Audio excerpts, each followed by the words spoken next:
आज मैं एक ऐसे टॉपिक के बारे में बात करूंगी। हो सकता है इसके बाद आप मुझे गालियां देने लगे, लेकिन चलेगा। इसकी शुरुआत मैं अपने नाम से ही करती हूँ। मेरा नाम है प्रीति पाठक। अब ये सुन के आपको लग रहा होगा वो ब्राह्मण है, अब जातिवाद करने आई होगी। भाई, अगर आप मुझे ब्राह्मण कर रहे हो तो ये एक टाइप का डिस्क्रिमिनेशन नहीं है। सोचिए, खुद ही सोचिए। अभी मैं इसके पहले एक क्लिप लगाना चाहूंगी। बेटी का संबंध बना ले, जाति खत्म। कैसे बनेगा संबंध? तुम अपनी बेटी भेजो। कैसे बनेगा संबंध? कैसे करना? एक कानून बनाइए कि हर ब्राह्मण को दलित से शादी करना जरूरी है। ये दो मेरे बेटे को कोई ब्राह्मण अपनी बेटी दान नहीं करे। देख लिया, ये हमारे इंडियन एडमिनिस्ट्रेटिव सर्विसेज में है। इनकी थिंकिंग इतनी गंदी है।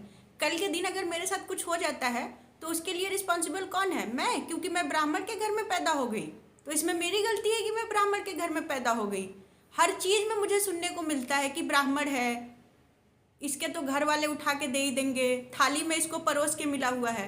भाई, हर चीज़ में मुझे भी मेहनत करनी पड़ती है, मुझे भी पढ़ाई करनी पड़ती है। लेकिन नहीं, आपको तो समझना ही नहीं है। ये आपके नज़र में ये तो डिस्क्रिमिनेशन लगेगा ही नहीं। सोचिए, आपके सीनियर हैं जो आपको ज्ञान दे रहा है, मतलब जो आपको सिखा रहा है, आप उसी को गाली दे रहे हो कि ब्राह्मण है साला। हद हो गई। लेकिन आप समझ नहीं पाएंगे इस चीज़ को। ये भी एक तरीका डिस्क्रिमिनेशन ही है। अगर आपको इतना ही नहीं समझ में आ रहा है तो आप जाके हमारे कॉन्स्टिट्यूशन का आर्टिकल 15 पढ़ के आइए। वहाँ पे डिस्क्रिमिनेशन के बारे में लिखा क्या हुआ है।